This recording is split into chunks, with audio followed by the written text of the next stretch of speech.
As a second-generation Canadian with family living abroad, it's been my experience that for people living in other parts of the world, the word Canada often conjures up images of our snowy climate and our unique wildlife. But at the top of most people's lists is our maple syrup. Today, Canada provides over 80% of the world's maple syrup.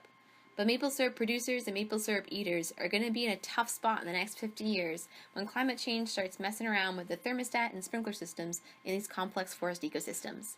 Let's start with the big picture. Maple syrup is produced from sugar maples. People have been tapping sugar maples in the northeastern part of North America for hundreds of years for its uniquely sweet sap.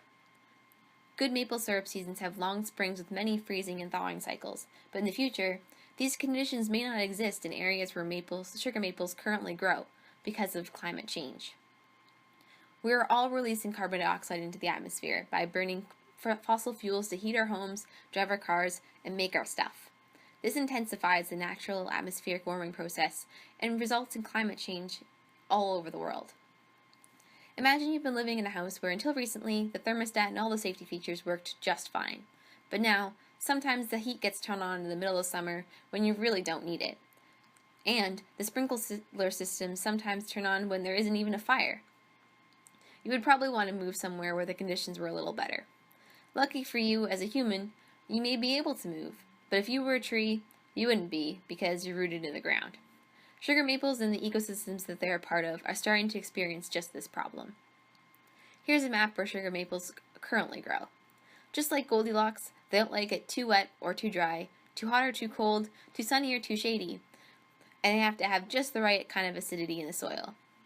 Now this is a map where they think the ideal sugar maple range will be in 2070 because of changes in environmental conditions because of climate change.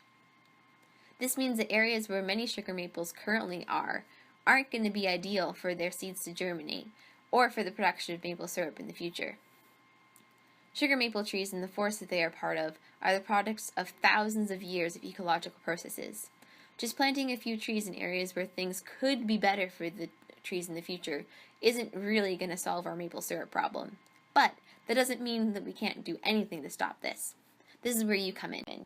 Here is your mission, should you choose to accept it.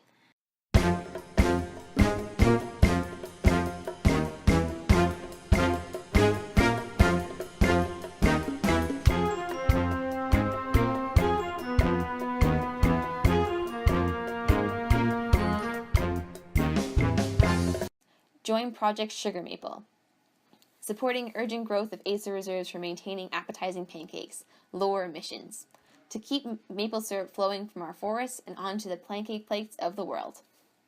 Now, go out to your local park and see if you can spot a maple tree. If leaves have already fallen off the tree, feel the bark.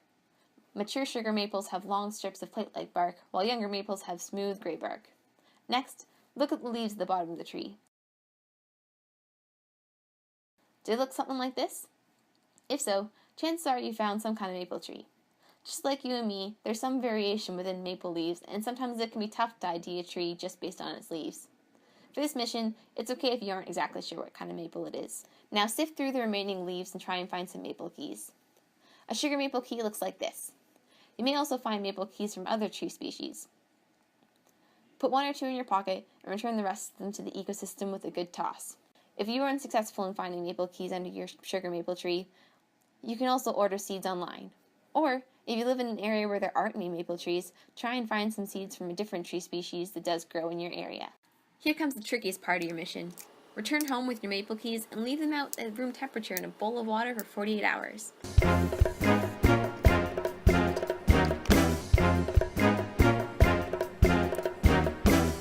Then, add some peat-based soil to the water and put this container in the fridge for the next 3 to 4 months. This mimics what would happen if the seeds were to have been left outside to overwinter.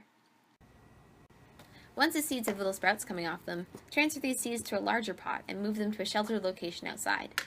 Once these seedlings have a good root network, dig a hole and transfer the plant to its new home. Be sure to pick a place that is well drained and has some light for at least part of the day. How do you think your sugar maple will fare in the future based on your location and the predicted species range for 2070? If you live somewhere where maples can't grow, plant a different tree species that's native to your area. Regardless of the tree species you planted, it will be taking in a little bit of carbon dioxide from the atmosphere. This will help to combat the climate change that was threatening the maples in the first place. And who knows, maybe in 20 years you'll be able to tap your sugar maple tree and make some syrup for yourself. You're now an official secret agent with license to capture carbon. I challenge you to see what other ways you can save the world from a maple syrupless future. This message will self-destruct in 5, 4, 3, 2, 1.